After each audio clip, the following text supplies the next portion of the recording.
उधर 90 के दशक के अंत में मज़ार शरीफ पर तालिबान का कब्जा था। मज़ार शरीफ अफगानिस्तान की सत्ता के रास्ते में इतना अहम रहा है कि जब साल 1997 में तालिबान ने शहर पर कब्जा किया तो पाकिस्तान, यूएई और सऊदी अरब ने तालिबान को तुरंत मान्यता दे दी थी। यह अलग बात है कि 23 साल पहले एक हफ्ते के अंदर ही मज़ार शरीफ तालिबान के हाथ से निकल गया, लेकिन उसके बाद एक बार फिर तालिबान ने मज़ार शरीफ में ऐसा कत्लेआम मचाया कि रूहें कांप गई। तालिबानी खून खराबे से पूरे अफगानिस्तान में दहशत का माहौल है।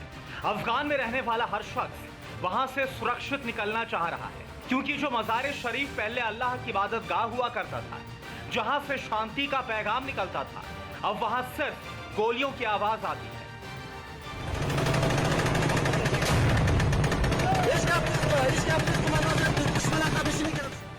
अफगानिस्तान की लगभग 1/4 आबादी मज़ार शरीफ जैसे बड़े शहरों में रहती है। मज़ार शरीफ देश की राजधानी काबुल से 320 किलोमीटर दक्षिण पूर्व में है, जहां करीब 4 लाख की आबादी है। यहां के अधिकांश लोग सुन्नी मुस्लिम हैं।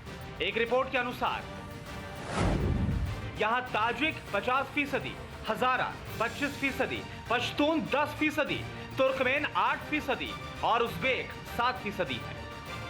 पिछले कुछ दशकों में यहां जातीय हिंसा भी चरम पर रही है। खासकर पश्तूनों और अन्य गुटों के बीच हमेशा संघर्ष होता रहता है। तालिबान के कब्जे के बाद मज़ार शरीफ में आज से 23 साल पहले हुआ वो नरसंहार भी यहां के लोगों को दहला देता है, जिससे ईरान भी कांप गया था।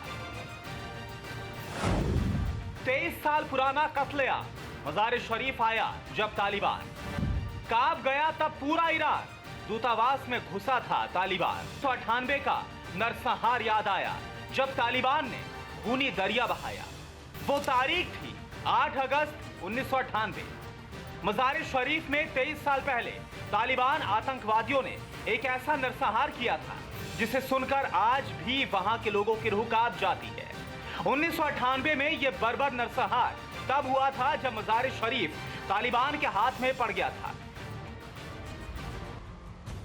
8 अगस्त 1998 को मज़ार शरीफ पर हमला हुआ था। तालिबान ने मज़ार शरीफ पर कब्जा जमा लिया था। ईरान के दूतावास में मौजूद 11 लोगों की बेरहमी से हत्या कर दी गई थी। इस नरसंहार में एक पत्रकार की भी तालिबान ने हत्या कर दी थी। 1998 में हुए उस नरसंहार के आरोप तालिबान के जिहादी बिरादर पाकिस्तान पर भी लगे थे। ईरान और पाकिस्तान के रिश्ते काफी बिगड़ गए थे। ईरान ने आरोप लगाया था कि उस घटना में पाकिस्तान के कट्टरपंथी सुन्नी संगठन सिपाही साहिबा पाकिस्तान का भी हाथ है। काबुल पर तालिबान के कब्जे के बाद पाकिस्तान की हुकूमत से लेकर उसके आतंकी संगठन एक सुर में तालिबान के शरिया राज के लिए मन्नतें मांग रहे हैं।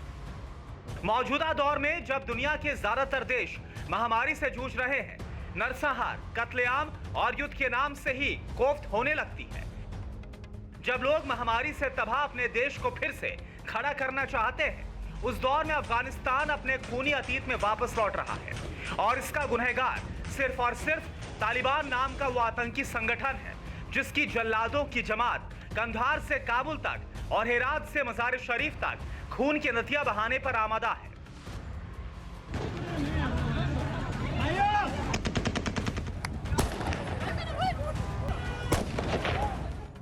15 अगस्त को काबुल पर कब्जे से पहले तालिबान ने मज़ार शरीफ के अलावा लोगार प्रांत की राजधानी पोले आलाम पर भी कब्जा कर लिया था। फिर तालिबान ने जलालाबाद शहर पर कब्जा किया। तालिबान के मज़ार शरीफ पर कब्जे के साथ ही अफगान सरकार के सबसे मजबूत गढ़ का पतन भी हो गया। मज़ार शरीफ को मार्शल अब्दुल रशीद दोस्तम का शहर कहा जाता है। कुछ दिनों पहले ही वो तुर्की से इलाज करवा कर लौटे हैं। दोस्तम को मज़ार शरीफ का बूढ़ा शेर कहा जाता है। दोस्तम की ताकत का अंदाजा इसी बात से लगाया जा सकता है कि 67 साल की उम्र में भी तालिबान उनके नाम को सुनते ही कांपने लगता है। मार्शल अब्दुल रशीद दोस्तम अफगानिस्तान की लोकतांत्रिक सरकार में 2014 से 2020 तक उपराष्ट्रपति भी रह चुके हैं। काबुल पहुंचते ही उन्होंने तालिबान के खात्मे की कस्में भी खाई हैं। परवाह देश की, सोमवार से शुक्रवार रात 10 बजे TV9 भारतवर्ष पर।